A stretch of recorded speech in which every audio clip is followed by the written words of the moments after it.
تو اس کے بعد مجھے جا کے تو اس سے پہلے بسوں میں سفر کرتے تھے؟ اس سے پہلے بسوں میں بھی سفر کیا، اس سے ٹرین میں بھی سفر کیا، اور میں کراچی یونیورسٹی سے پڑھا تو وہ تو اکثر گھر سے اگر میں کوچ میں جاتا تھا، ایک سفاری کوچ کے نام سے آتی تھی، تو وہ اس ٹائم پہ 10 روپے لیتی تھی جانے کے، 10 روپے آنے کے۔ کتنی پاکٹ منی ملتی تھی؟ تقریباً 25 روپے، 10 روپے جانے کے، 10 روپے آنے کے، 5 روپے جو وہاں پہ ایک سموسہ اور کولڈ ڈرنک ملتی ہے وہ پینے کے۔ کراچی یونیورسٹی سے کیا پڑھا؟ کراچی یونیورسٹی سے میں نے BCom کیا۔ آپ کی زمینداری بھی ہے، سیاست بھی ہے، وزارت بھی ہے، تو یہ اتنا کچھ کیسے مینج کرتے ہیں؟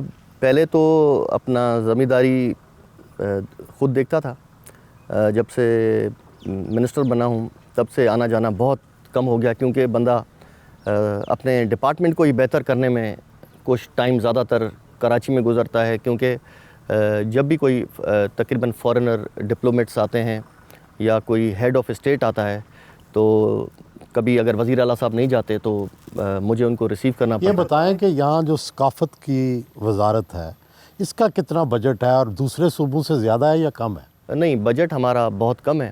جیسے آپ دیکھیں گے کہ یہ پوری منسٹری ہے، تو اس کا ٹوٹل ہم گرانٹس کافی دیتے ہیں۔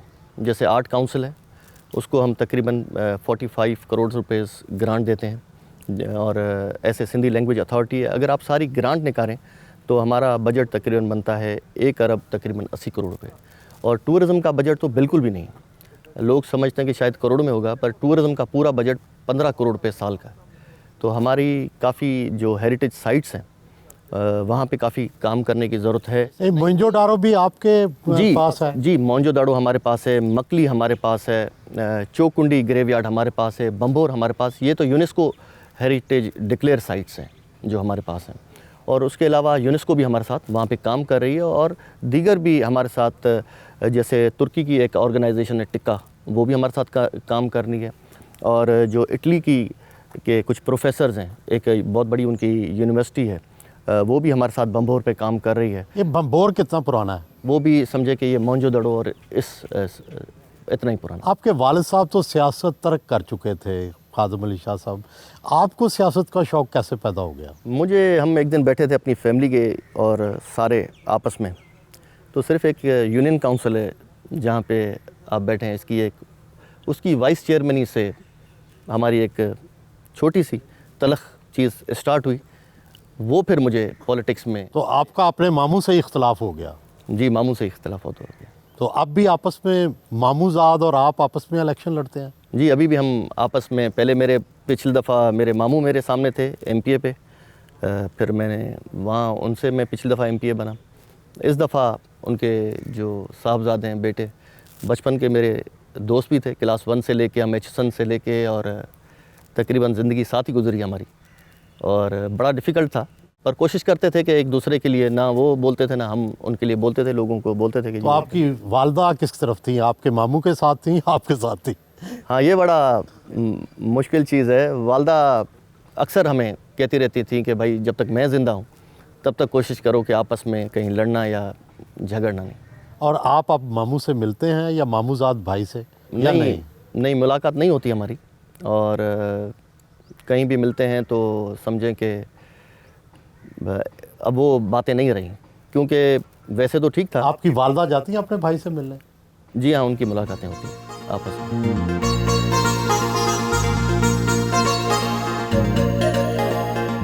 ناشتے کا اہتمام باہر لان میں ہی کیا گیا تھا۔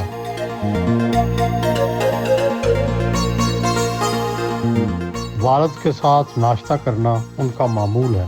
شاہ صاحب، آپ نے بڑی بھرپور سیاست کی، بھٹو دور میں، ضیاء دور میں، پھر چھوڑ دی۔ اب بیٹا کیسے سیاست میں آ گیا؟ آپ تو چاہتے تھے نہ آئے۔ ان کو شوق تھا تو میں نے کہا کہ بسم اللہ ہے، تو بڑی کٹھن رہا۔ سیاست جو ہے وہ عبادت بھی ہے اگر آپ اس طریقے سے کریں، اور ورنہ تو آپ کو پتہ ہے اس وقت تو بدنامی ہے، سیاست کا نام لینا، آدمی سیاست کا نام بھی نہیں لے سکتے، تو اس لیے، لیکن ان کا شوق تھا تو میں نے کہا آؤ، پھر آؤ تو سیاست وہی کرنا جو ہم نے بھٹو دور میں کی اور آپ کو اس دور میں کر کے دکھانی ہے۔ کیا مطلب اس دور میں کیا سیاست تھی اور اب کیا ہے؟ اس میں تو بیوروکریٹس پیسے نہیں کھاتے تھے سہیل صاحب، اور اب تو اللہ خیر کرے، بس سیاستدان کہلانا اپنے آپ کو بڑا وہ عجیب لگتا ہے، اور میں یہ بھی چاہتا تھا کہ ذوالفقار اور میرا چھوٹا بیٹا دونوں فوج میں جائیں تو ذرا اچھا ہے، لیکن یہ نہیں گئے دونوں، یہ دوسری طرف ہے، یہ ادھر آ گئے، وہ دوسری طرف چلے گئے، وہ بیوروکریٹ بن گئے. وہ بیوروکریٹ بن گئے. ذوالفقار کی سب سے اچھی بات آپ کو کیا لگتی ہے اور کس بات پہ ڈانٹتے ہیں اس کو؟ ہم نے تو شروع سے ان کو یہ کہا ہے کہ بھائی تکبر اور غرور مت کرنا، شادی اور بیاہ نہیں چھوڑنا ہے. انٹیریئر میں ہمارے یہاں تو شادی بیاہ چھوڑنا ہی نہیں ہے، اور وہ انہوں نے کر کے دکھایا ماشاءاللہ. اور انہوں نے اپنے آپ اس پہ، آپ دیکھیں اچھے اچھے خاندان میں کئی سیاستدان ختم ہو گئے، لیکن انہوں نے ہمیں دوبارہ زندہ کر دیا ہے محنت کر کے. لیکن فیملی کے اندر تو پرابلم پیدا ہو گیا.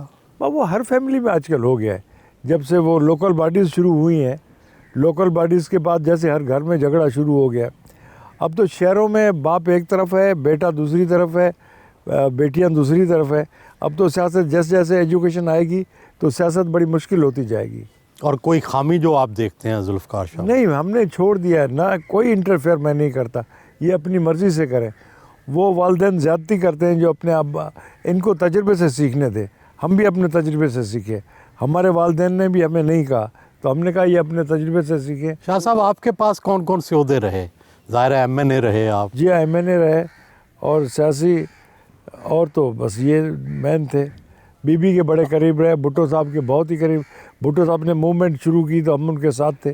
ایک بات وہ کہتے تھے کہ کوئی غریب آدمی آپ کے ساتھ آئے گا جو 1 سال پہلے ملاقات ہوئی ہوگی، تو وہ کہے گا کہ بھائی آپ نے مجھے پہچانا، تو آپ کیا کہیں گے؟ ہم نے کہا نہیں، اس کا دل نہیں توڑنا ہے.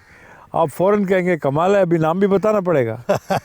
تو یہ اس قسم کی ہمیں وہ ٹریننگ دیتے تھے.